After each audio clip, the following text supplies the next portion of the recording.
please start your webinars. Thank you very much. Now everything is clear. I can see your screen. That's okay. Please start. Can you see?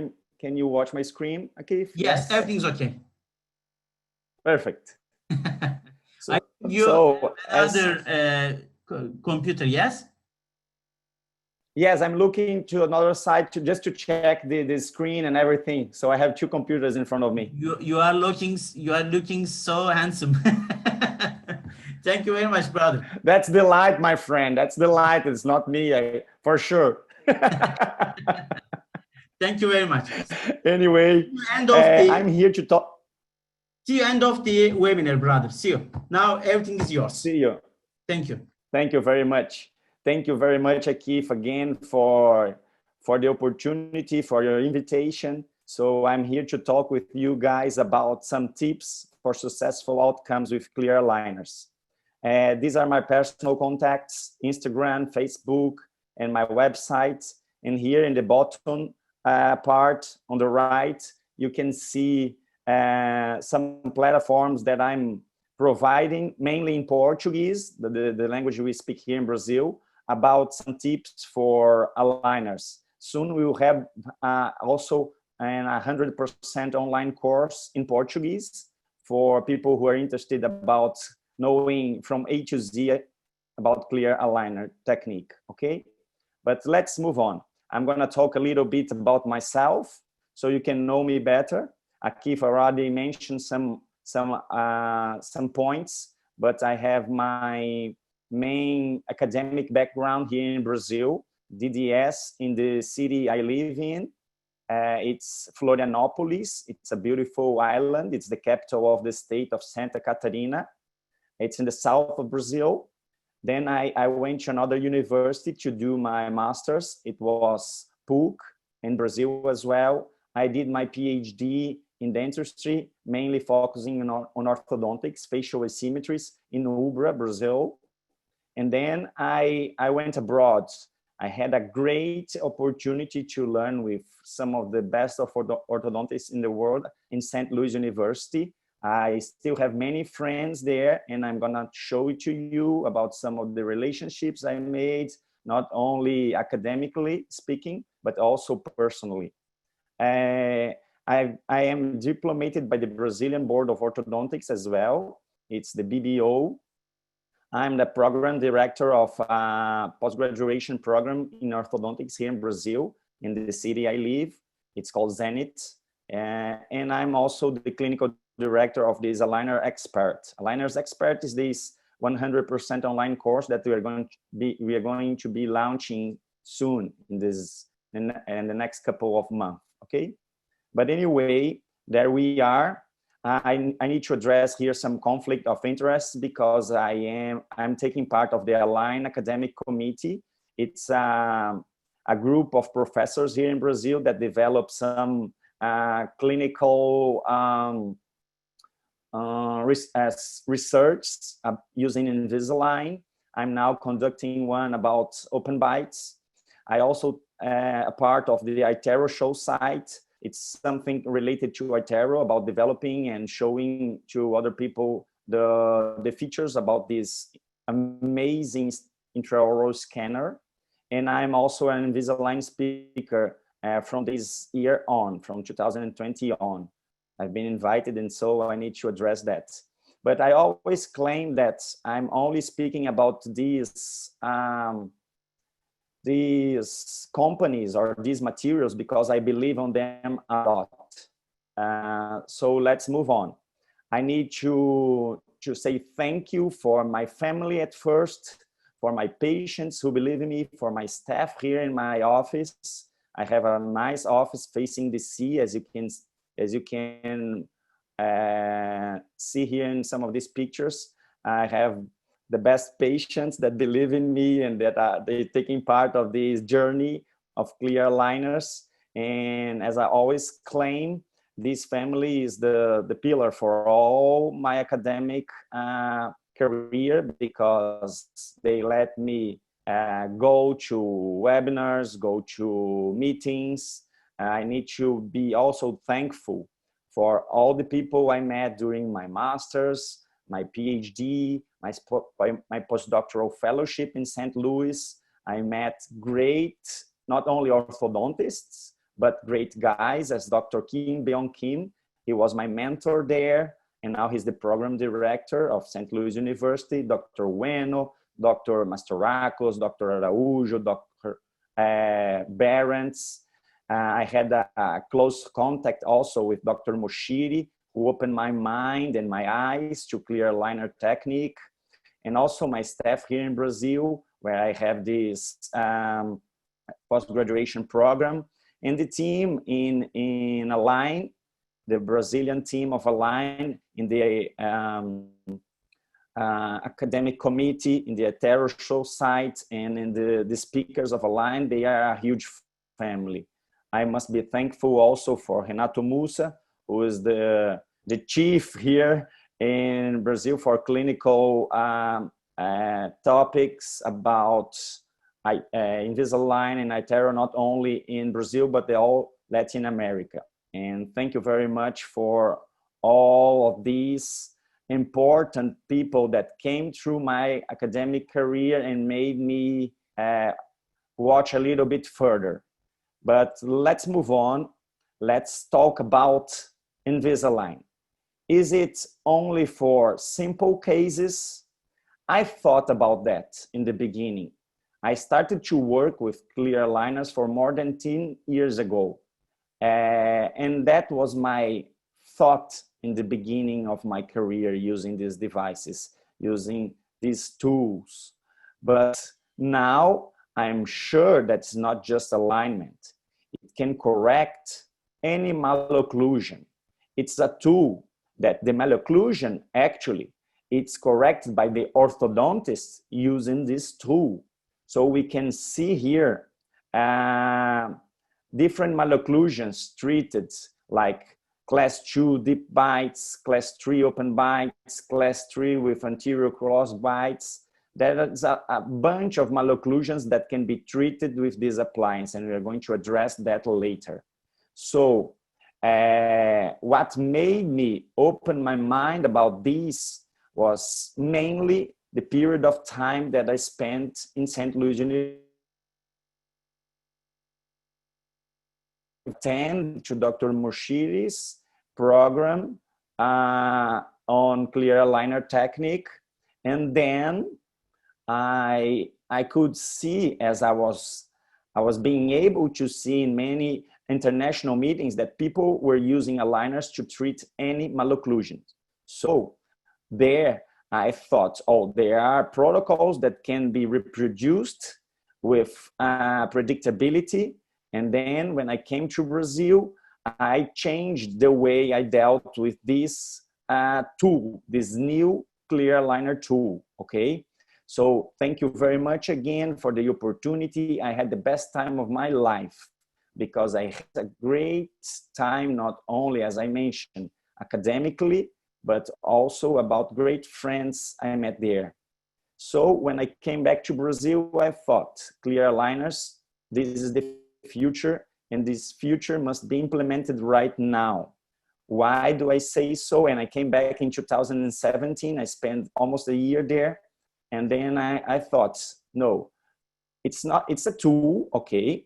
I was being able to treat the malocclusions with fixed appliance, but I thought that patients would love to be treated with modern technique that would be more interesting for them, and we are going to address that soon, okay?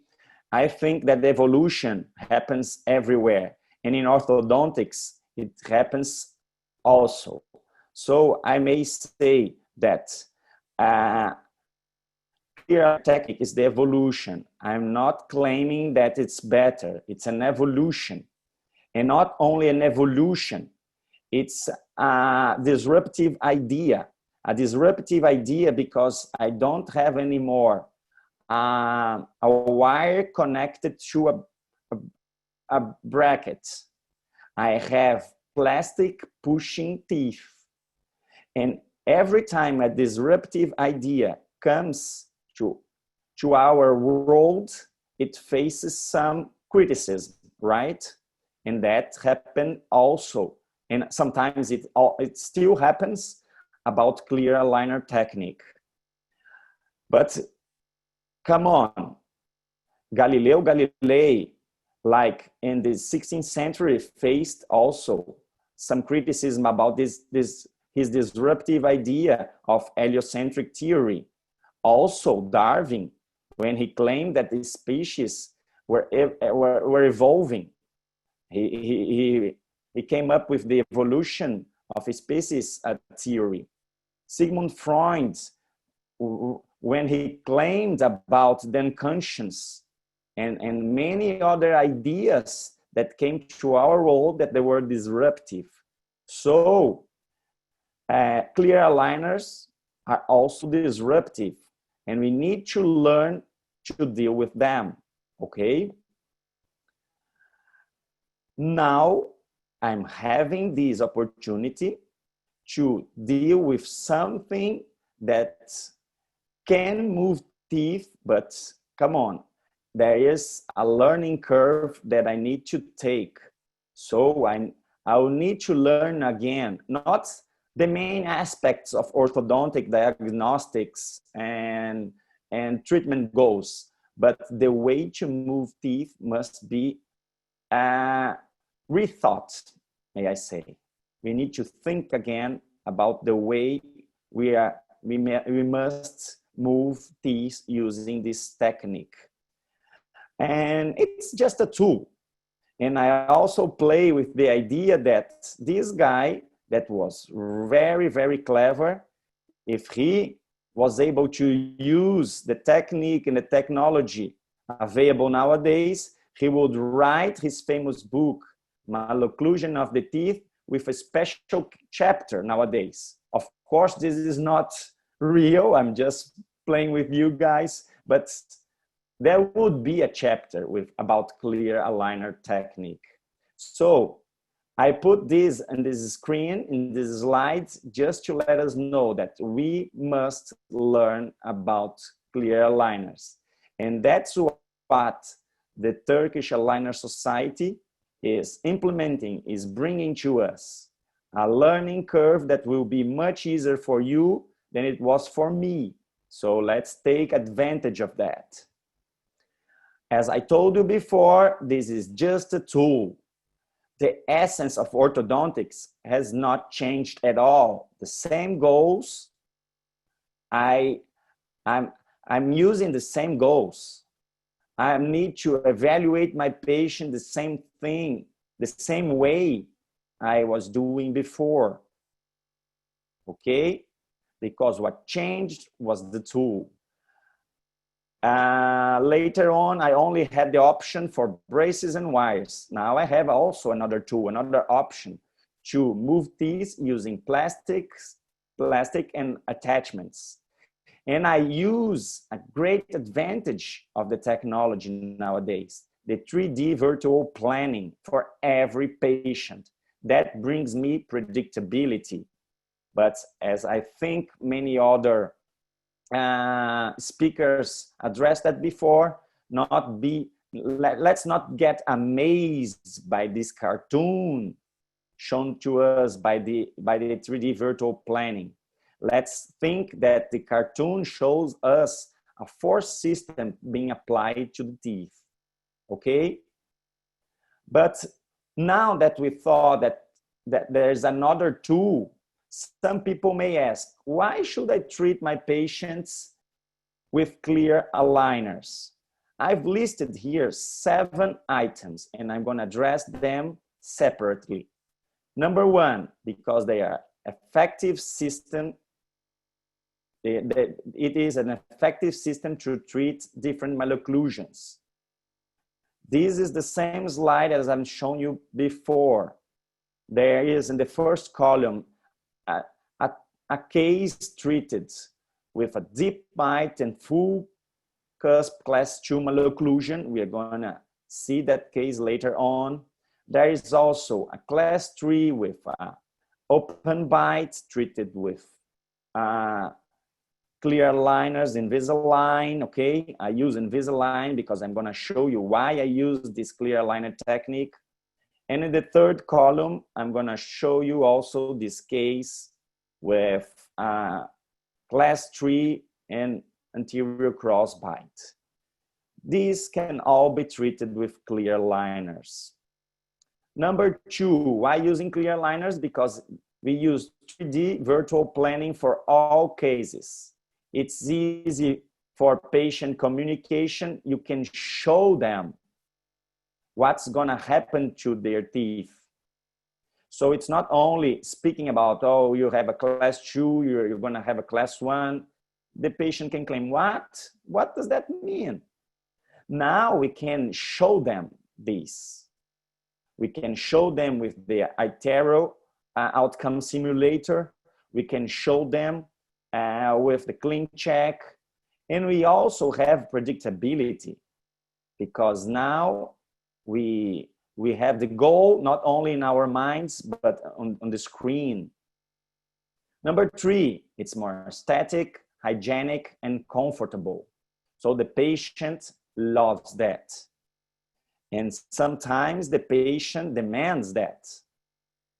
Nowadays, with the huge marketing strategy of Invisalign, the patient arrives in my office claiming, I want Invisalign. He doesn't want only orthodontic treatment. He wants Invisalign. So I must be ready to treat him. Number 4, it's the user experience. Patients prefer this treatment option. And that means they are going to do more referrals about your job in your office. That's big stuff. Number 5, your office is gonna be differentiated. You're gonna set apart your office from other offices that they not do aligners. Also, I claim that is a huge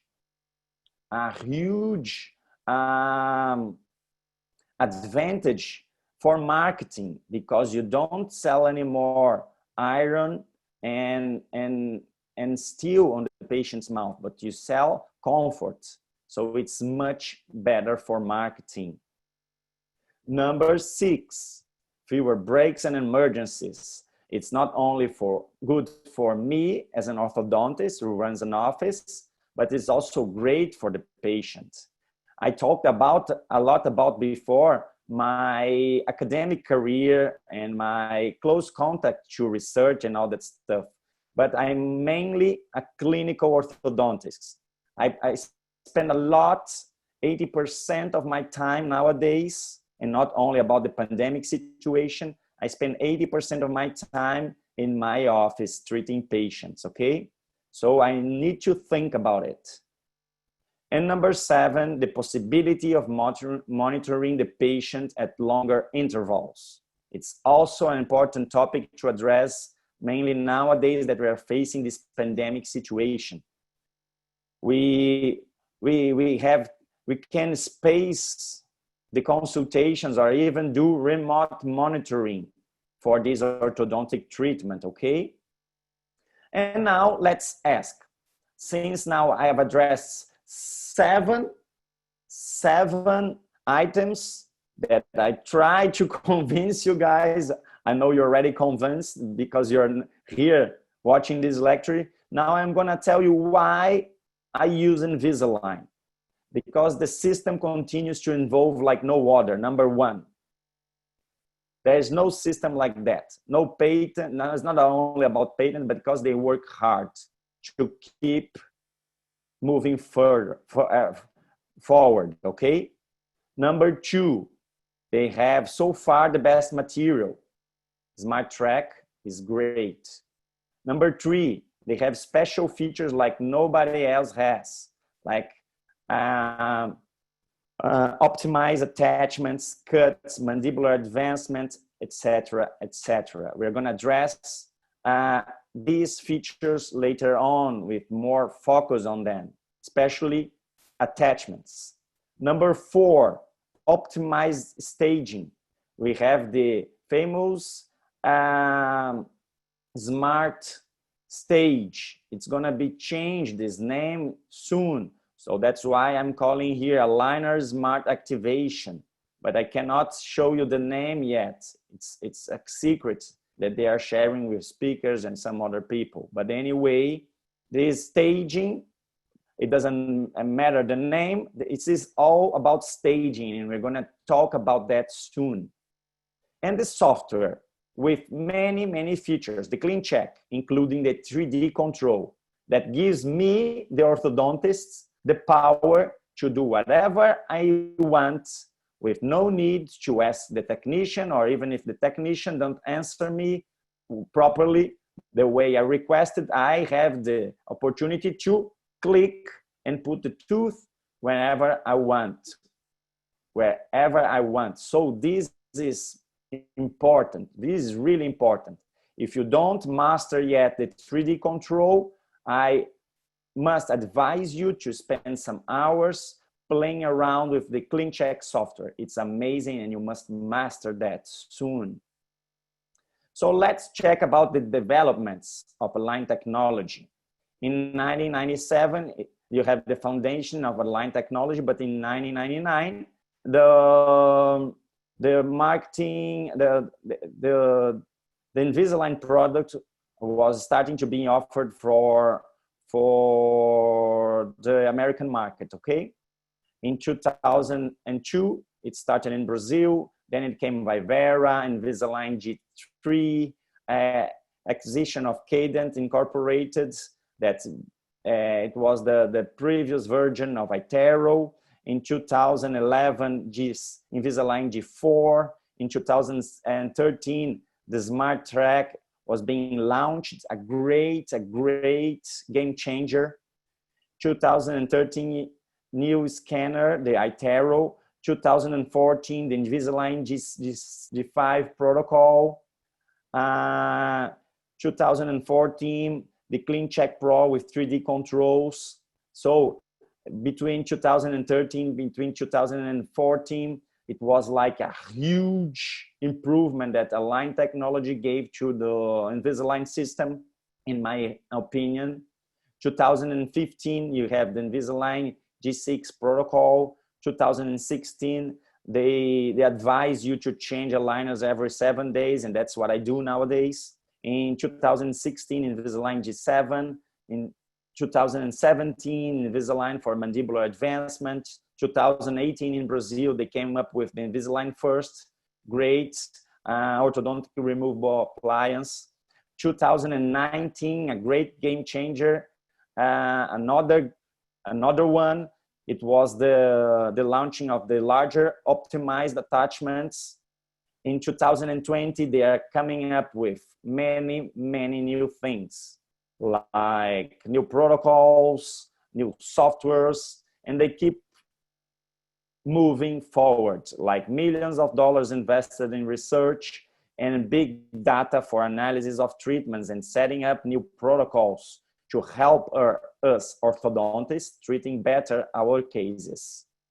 This artificial intelligence, we must not deny it. It analyzes a huge number of treated cases, and it comes up with new protocols, improved protocols every time. So for your information, in 2015, every staging protocol was based in 100 clinical rules and 2 billion operations. Nowadays, it's 3,000 clinical rules and 45 billion operations. So this is a unique database that Invisalign has for large-scale analysis, okay? Number 2, what's different from Invisalign to the others? The Smart Track. It's a material that promotes more constant force systems, high elasticity and resilience, more precise adaptation, and transparency added to biocompatibility. So it's a great material. Number 3, special features.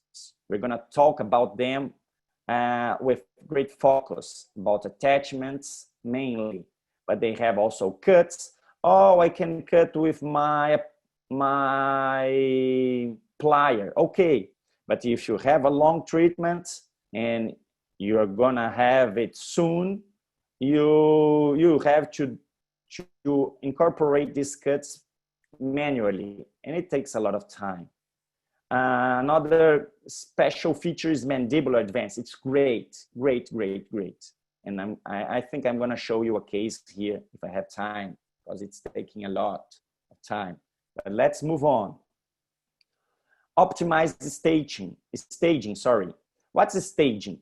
It's the idea that not all teeth should be moved simultaneously at all stages of the orthodontic treatment.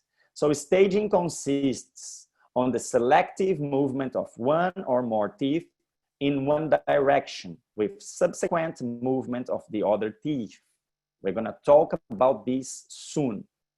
And the software, as I told you before, you need to master the 3D control. You need to be the orthodontist. You need to move teeth and overcorrect some movements, and as I'm gonna show you soon, using this software. And the other ones, as far as I know, most of them, they do not allow you to do so, okay? So let's talk about how to get accuracy in treatment with Invisalign. About these 5 topics that I told you that I love Invisalign because it's differentiated, I'm gonna address 2 of them. Attachment design and staging protocols. So let's move on. Attachments. I need to understand that they have a surface of activation. And these optimized attachments, they are special features implemented automatically by the Align software. The crown size of each tooth and its anatomy will determine optimal positioning and size for these special features. So this is the surface that is gonna be pressed more, okay? So it takes the idea of tooth and attachment with a special shape and the aligner another one. So when we match these lines, we are gonna see that there is an activation. And this activation means that the tooth and the attachment, they have different shapes with the aligner. So the aligner, we have pressure areas and open spaces. So the tooth can move with a specific and automated force system. I have many different attachments for different movements and for different teeth. And I must understand that. But we need to understand mainly the mechanical effect and shape. For example, I'm showing you in this big picture 3 teeth, 1 canine and 2 premolars that, for example, I would love to move them, to rotate them easily. Which of the designs do you think it's better? We could think it's number 1 because the force is mainly about rotation. But we must think that number 3 is the best one. Why? Because in addition to promote the desired movement, the attachment should have the effect of keeping the tooth inside the plastic. So when I have an aligner here and I place it against my teeth with attachments on it, I must think that the attachment must have an activated surface, not only to move the tooth in the desired position, but also to keep it inside the plastic, inside the aligner design. That will give me predictability, okay? But I also must understand that sometimes I don't have optimized attachments. I would need to work with conventional ones. But the conventional attachment will work only on shape changes. The optimized attachments, it's shape changes and additional pressures implemented by the algorithm, by the aligner software, where it gives me activated surfaces and selective spaces, as we can see in these arrows here. Here's the shape change when I need to change for another aligner, but this is the areas, the spaces created and the active surfaces created by the new design, new shape of the aligner for this specific tooth movement. Okay? Okay. So now I'm loving more and more these optimized attachments because they have bigger dimensions. Sometimes later, before 2000 and I think it was 19, when they were implemented these bigger dimension attachments, I used to change for conventional ones, but I love the optimized because they were playing by a smart algorithm. Now they have bigger dimensions, so they are now even better. So they are adding to my treatments even more predictability. But I must be keeping in my mind that sometimes, like we see here, rotation for upper centrals, no attachments are available for these specific tooth movements. Intrusion for premolars, okay, I have the occlusal surface, okay, no problem. But when I have a specific movement in a lateral that I need anchorage for the upper central, no attachment is available. Root torque for canines, no attachment is available. So sometimes I need to think about adding an attachment in a tooth that has a severe malpositioning, and I need a specific movement that the algorithm cannot think about a smart attachment. Moreover, I must think that the algorithm has a hierarchy for including attachments, and sometimes the attachment included by the software not the best one for my specific treatment.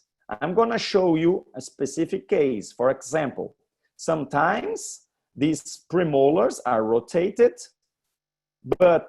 and as you can see, they have a hierarchy for attachment in these lower and upper premolars that becomes, first of all, attachments for cases where first premolar extractions are included.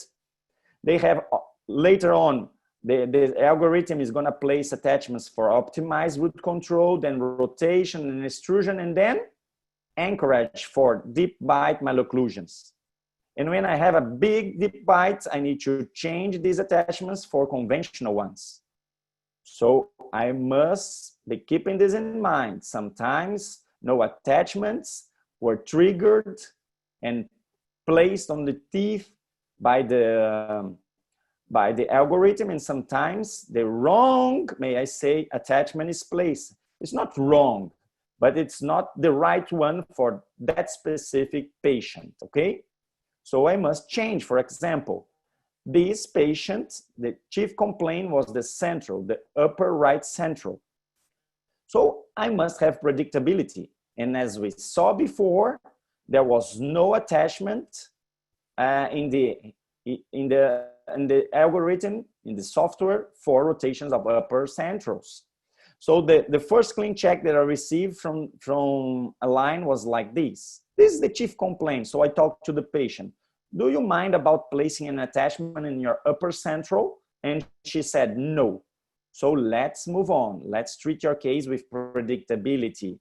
So I add one attachment, as you can see now in this new treatment plan. So I added attachment on that tooth, okay? So I have the initial picture and the final one, and that will give me predictability. All right? Let's move on. But let's also think about what are the main differences about these attachments. Let's pretend we have a premolar moving from one side to another. Of course, as I told you before, there are some optimized attachments for having bodily movements specific for systems that are going being applying specific forces in different positions, not only in the attachment, but in different positions of this tooth. And then it will control the movement of the center of resistance, applying a force and a moment on that center of resistance. And that will also happen in the occlusal view. This force, this complex force system is all planned by the software, okay? And that will move my tooth as desired. When I have a conventional attachment, I will have the force system, but I need to think how it may work. Let's have an idea. When I change for another set of aligner, what will happen? I will need to set that and insert that on the tooth. So the aligner will be pushing this tooth to the right, okay? And that will create a force system on the tooth surface and also in the attachment, okay? With bigger forces producing the moment I desire. That's how it will create bodily movement for this specific tooth, okay? And there you are, then the movement takes place. But come on, I've heard that vertical attachments are better for these specific bodily movements. I prefer the horizontal ones, and I love to bevel them gingivally. Why? Because every time I bevel and the tooth tries to escape from the aligner pushes the aligner again. But let's have a comparison about them. They all will create this force system. They all will create this moment. But what's the main difference about these designs? And by the way, I love also this tilted one. But I think that placing it horizontally, it will have more surface of plastic pushing the tooth against the liner. So here I will have a small area of plastic pushing the tooth against the attachment. But come on, I know of someone who claims that this is the best one. Maybe the clinical crown was big, maybe their patients are very good about compliance, but I want predictability in most of my cases. And by my experience, I've changed some of these attachments in one side and on the other side for the same patient in many cases, and I came up with the result that I love these horizontal ones, okay? We can talk about that later on in another webinar if necessary. But the force system is there. It's very similar. Do you see? So that's what I must keep in my mind. Conventional attachments, do they work? Of course they do. Optimized attachments, they work even better in my opinion. But sometimes we need to add conventional attachments or change optimized attachments for conventional ones. Why do I love optimized attachments? Because this attachment is not just a projection on the surface of the tooth with a retention function, but a place to apply a force system perfectly calculated by the software. There are also changes in the shape of the aligner for each stage, with forces being applied and spaces being created in different areas of the aligner. Okay? Let's talk about staging. Staging consists on the selective movement of one or more teeth in one direction with subsequent move of other teeth. It can also be the initial realization of an exclusive type of movement like rotation, inclination, extrusion, etc., with future realization of the other movements necessary to move this tooth to the perfect position. We must keep in our minds that when evaluating a clean check, staging must be analyzed, because sometimes how to get to a place it's more important than where to arrive. How to go, it's more important than where to go. So sometimes people claim that the staging will increase the number of stages, the length of the treatment, okay?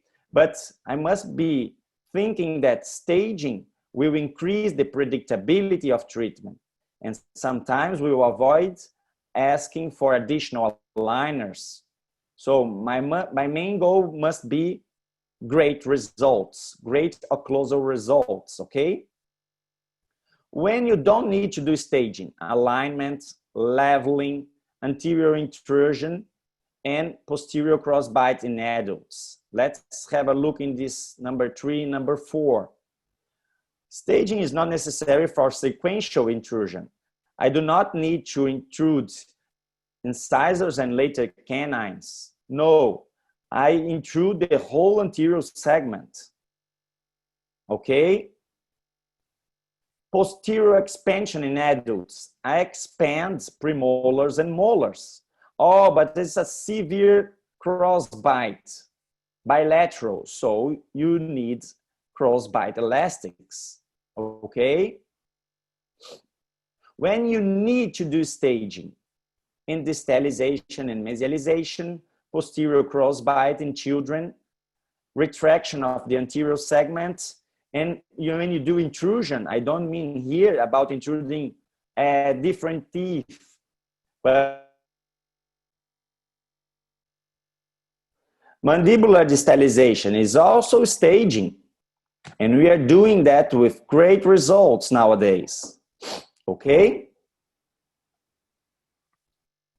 Expansion in kids. Why do we need now to expand first the molars and later premolars or baby teeth? Because we don't have posterior anchorage. So the initial expansion of just the first permanent molars, it gives us a great predictability in those cases when we do staging, okay?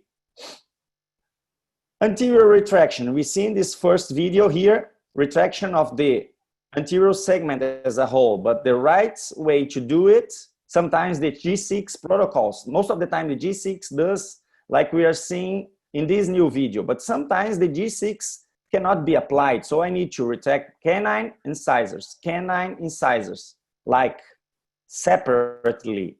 I must ask the technician to do that if it doesn't come with the aligner, okay? How can I ask that? Please retract 1/3 of the movement of the canine and later the incisors, and then does that sequentially, okay? That's how I ask my technician to do that.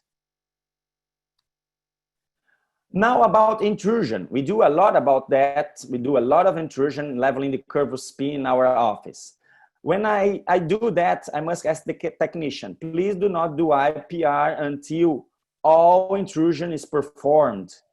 So we need to procline and intrude. That's predictability, that gives me predictability. And later on, if I need retraction, I will add retraction or IPR. So intrusion and proclination, that's the way we do it. Intrusion and retraction, don't do it. Because when you retract, like in conventional fixed appliance, you always deepen the curve of speed. And it happens the same here with clear aligners, because if we think it's a light arch wire that we are dealing with, right?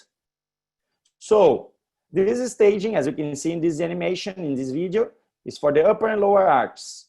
So it may increase the number of stages, the length of treatment, but it gives me great predictability. If I need to retract, I retract only later on. I first intrude and procline. Later, retract if necessary. Okay? And what about extrusion? It's the same. Let's check this lateral incisor over here. It's an open bite case, and I need to extrude those teeth, those anterior teeth. So I must ask the technician to do a proclination and do the extrusion of these tooth during retraction of it. So that's the way we do it. Let's look, proclination, then extrusion and retraction. Let's have a look on the video. There you are. There you are. Then the extrusion will be predictable. Then you have a clear liner grabbing a tooth and extruding it. Otherwise, it will escape from the liner design. Of course, it needs an attachment on it, of course. But the way to do is extrusion during retraction and not during proclination or not during pure extrusion movements. We always need to do extrusion during retraction. There we are now with the attachment on it. So we add an attachment and we extrude it for the upper and lower arches, okay? There we are. So the Invisalign system. Let's talk about tips, okay? What we talked before, they were tips. They were all tips. But now let's have a look on clinical cases and specific tips on every case. I select here an easy case. So tips for easy and later on complex cases. This is an easy case because it's a retreatment. The patient chief complaints are aesthetics of smile. The teeth and the upper arch are spaced, and it's an orthodontic retreatment. Okay, we can see in the lower arch there is even a retainer, but it's a class 1 with crowding in the lower arch, even having a retainer. There's a little of crowding, rotations.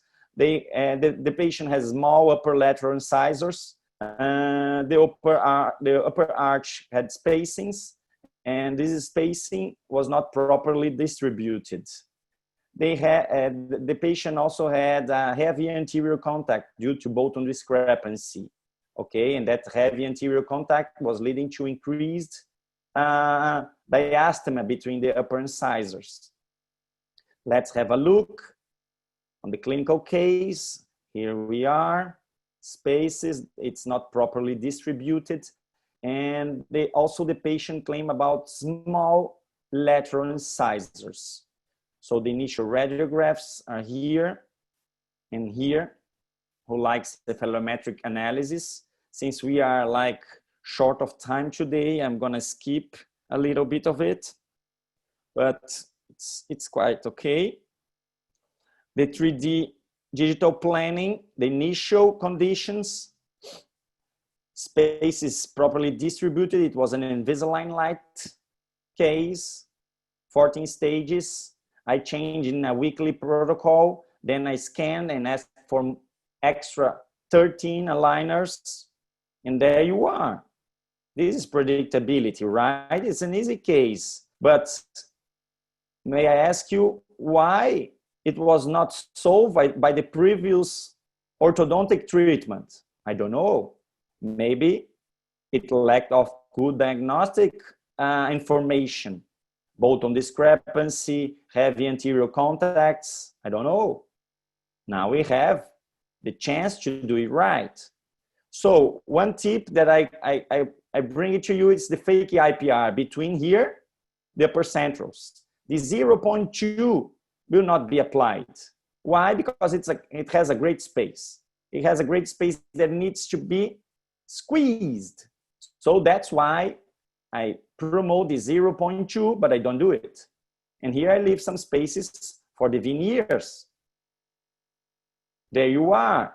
This is DSD in the beginning of treatment, and let's check how we ended the orthodontic treatment with 7 months of active treatment. There you are, spaces mesial and distal to the upper laterals, and a fixed retention for the upper centrals. There you are. That's my treatment. And then I send it to a colleague to do the veneers. But let's check how I finish it. The anterior region before and after. Before and after. And the final with the veneers. There you are. It's an easy case. Of course it is easy. But sometimes these kind of easy cases are the ones that the patient demands a lot of great results, and demands also about time for finishing them, these treatments quickly.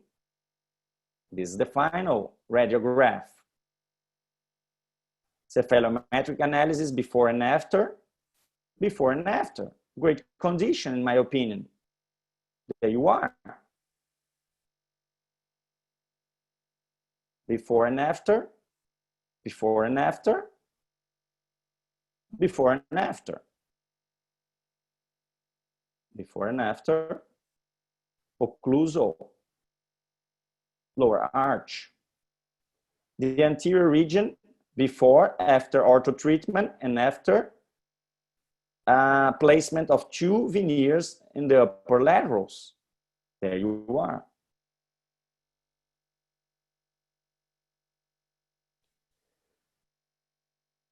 So, as I pointed before, this was a simple case, and the tip here was the fake IPR. But may I ask you, is orthodontics simple? In my opinion, it's simple for someone who is well trained to do that. Okay? So let's move on. Another clinical case. This is Mel. The initials is MHB. This is Mel, the name of this girl. Is 8 years old. She came to me, and by that time, she had the upper teeth protruded with a mandibular deficiency and lip incompetence. But it was early mixed dentition. So we had the idea of just do some monitoring, although she had a full class 2 on the right side. Okay, so let's have a look in the pen, initial pen, in radiographs. The cephalometric evaluation. A and B is 7 degrees, mandibular deficiency, as we may see here. But we start monitoring, and when she was 12 years old, she came again with that condition. Class 2 on the right side, on the left side, still some baby teeth in the lower arch, lacking space for the eruption of upper right tree. Midlines are not matching because she had a, may I say, bigger class 2 on the right side. My preferences in the past were to use herbs appliances or forceps. But I had many breakages, emergencies, and discomfort for the patient and for myself also. So nowadays, I have this Invisalign system with mandibular advancement. So how does it work? It advances the mandible forwards in a sequence, and then later I can, here I see like a ghost tooth for space is being provided, a bigger space being provided for the canine. But here I advance the mandible and I can move it forward with an appliance that is more convenient for the patient and convenient to me as well, because I don't have the amount of breaks and new devices being necessary for the lab. Anyway, this is my choice nowadays. This Invisalign for mandibular advance with these wings that are repositioned every 2 months forward. So it keeps moving the mandible forward. It's great. There are some tips that I'm going to show you that I'm applying nowadays, but I'm going to show you that these tips, when they match the upper arch with the lower arch, it's like a twin block appliance with 45 degrees inclination. And then, since they move their position during treatment, they push the mandible forward and forward. So my tip is, first of all, add big attachments. So the aligners will be kept in the arches properly. Okay, this is my first tip. If I can add an attachment on the posterior teeth, I add it. But most of the times, the technician claims that due to the wing, I cannot add an attachment there. But sometimes, if the patient has a second molar, I can add it. Or even though if the patient doesn't have a second molar, I can try to place, if the clinical crown allows me to do that, I can try to place this big horizontal attachment in the lingual size of these teeth with the wings on it, okay? So let's try to look again, the big attachments that I place for these treatments. So the aligner will fit and will keep in place, okay? So here we are with the patient using it. So with the mouth a little bit open in the right side and closed in the left side of these pictures. The same on the left view of the patient's occlusion, the frontal view. Here we are. And another tip that I'm using nowadays is to implement cuts in the canines or premolar areas. So the patient will use 3/16 ounces vertical elastics to stabilize or to guide the occlusion, especially during nighttime, okay? So it will give comfort for the patient. Oh, you can ask it using the clean check, or you can create these cuts with these specific pliers provided by Hufried, okay? I usually use the clean check option, already providing it with the aligner, okay? But let's move to the case we were looking before, Mel. So she had treatment with Invisalign and mandibular advancement, and for the second phase, the additional aligners, I need to complement the molar distalization on the right side, okay? So we had a sequential distalization, and as you can see, there was a jump that for teenagers, this jump, in my opinion, must account for 20-25% of the AP correction. So we are dealing now with additional aligners for this patient, and here's the final result.